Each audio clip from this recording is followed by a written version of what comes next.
This fan art right here looks absolutely amazing, and a lot of the back lore will be very, very recognizable to you guys because the primary writer is novelist George R.R. Martin. You might have heard of him. He made Game of Thrones, the book series, which, by the way, the books are better than the show. The show is good, at least not the last couple seasons, but the show itself is pretty good. The books are actually better. It's the third day of Gamescom 2021. By the way, guess what shitty ass content creator did not cover Gamescom live? Oh boy.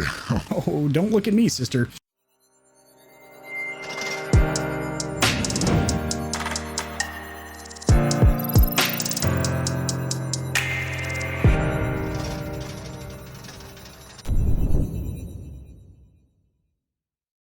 FromSoftware. I hate this name right here. Their development house.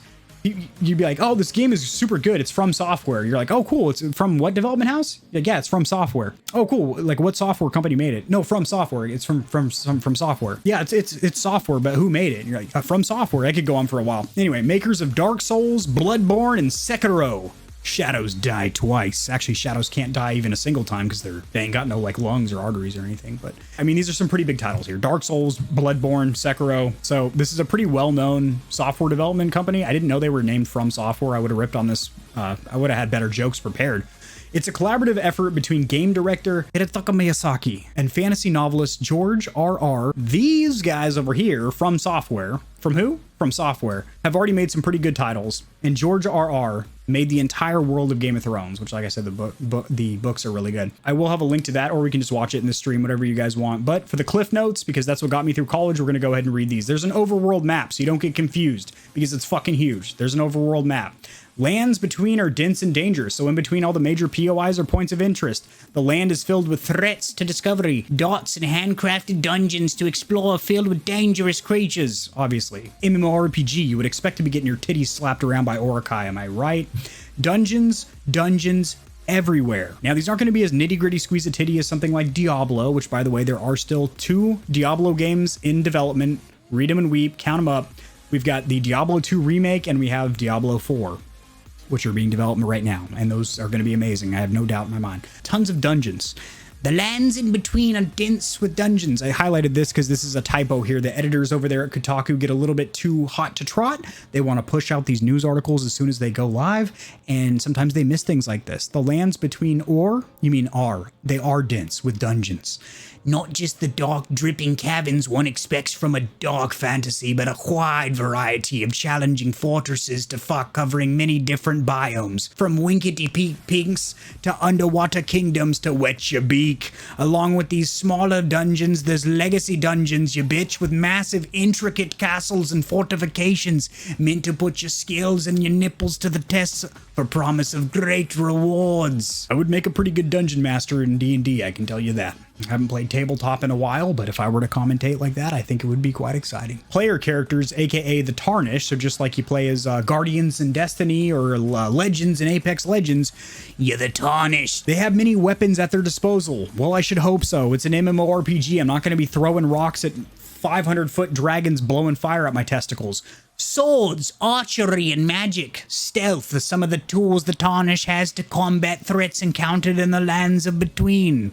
Some, like casting tragic magic spells and firing arrows, even can be used while mounting your mounting your spirit steed, I should say. My apologies. We should play D&D. I'm down. I haven't played tabletop since deployment. Cyberpunk 2077 actually started as a tabletop game, and then they started teasing it prior to the launch of the PS4 and Xbox One that they were going to make it a video game. And then from there, people were like, oh my God, did you hear the development house that made The Witcher is going to be making this game? It's going to be amazing. And then they started dropping all these awesome fan arts with like steampunk, cyberpunk, futuristic artwork and like dope ass banger dubstep soundtracks. And people got so hyped. And then, well, we know the condition of that bad girl right now. Get help. That is good advice right here. If you need it, get help. Speak up. Bring forth powerful allies from the ashes of deceased to temporarily join your battles. So basically talking about co-op multiplayer. Standard issue stuff here. Nothing crazy. Multiple ways to take on challenges. You come across an enemy stronghold. Do you storm the front gate or do you reach around and take them to Pound Town from the side? Do you give them a little sneaky Pete through the back door or do you stealth your way to the ultimate goal? Touchdown, bitch. Expect to see lots of fun videos of players overcoming obstacles in creative ways. Again, nothing crazy there. Most MMORPGs, they have a linear story, but they have multiple ways to complete quests generally. While Elden Ring sounds like From's most ambitious game yet, familiar features and mechanics will still be in place.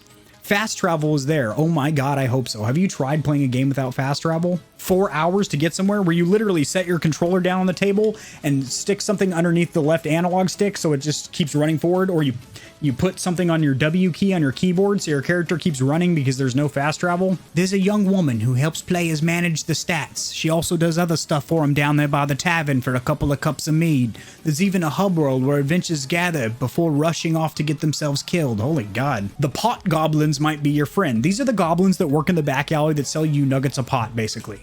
The pot goblins, also known as the pot boys, have charmed I like this already. Have charmed players since their debut. Used one of the preview questions to ask about the pot boys and got the following response. The pot boys, we hope. We hope the players can explore and find their own answers in regards to pot people. You're free to befriend them as you wish, but we can't promise that you won't have to smash them. Awesome. So that actually seems pretty promising. If you guys are interested to hear more about this game or see more about this game, just start dropping it in chat. And as soon as we cover a couple more articles, we'll pull up that 15-minute demo and we'll just kick back and watch it. There's a lot of MMORPGs on the market right now. There's New World by Amazon. That's the one that was melting EVGA 3090s, but it's a good game besides the fact it kills your GPU. We got Elden Ring, Hogwarts, Hogwarts Legacy is coming out. And that is a, Harry Potter MMORPG. WoW is still a thing. Final Fantasy 14 is a thing. Destiny 2 is kind of an MMORPG, kind of. That's what I've been playing. It's a first-person shooter, but it has MMORPG aspects like a social hub, i.e. the tower, and then you have like PvP and PvE separated, and then you have one game mode called Gambit that's both PvP and E. So it has very like MMORPG aspects and whatnot.